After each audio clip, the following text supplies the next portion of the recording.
move on and look at the top headlines that are there this morning from the global front. And just the day after that, we saw Goldman Sachs raising its year-end forecast for S&P 500. UBS follows suit and ups the target to 5,400, implying an 8% upside. Moreover, UBS has also increased the 2024-2025 earnings outlook from $235 to $240 and $250 to $255, implying a 9.1% and 6.3% growth over the next 2 years as well.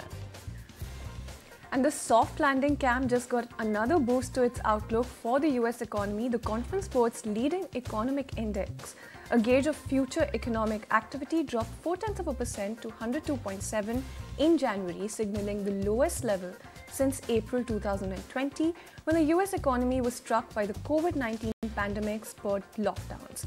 The fresh data prompted the Conference Board to announce that a recession is no longer imminent for the first time since summer 2022.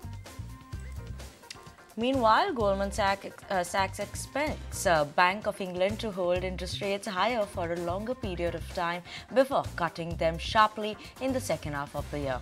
The investment banking giant sees 5 consecutive 25 basis point rate cuts this year, lowering the rates from 5.25% to 4%. It then sees the bank settling at a terminal rate of 3% in June 2025. The BOE Governor Andrew Bailey, however, said that the bets by investors on rate cuts were not unreasonable but resisted giving a timeline.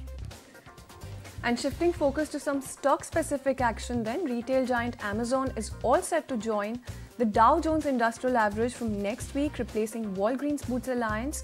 Amazon will increase consumer retail exposure as well as other areas in the Dow. Shares of Amazon logged mild 1% gains in extended trade, while Walgreens slumped 3%.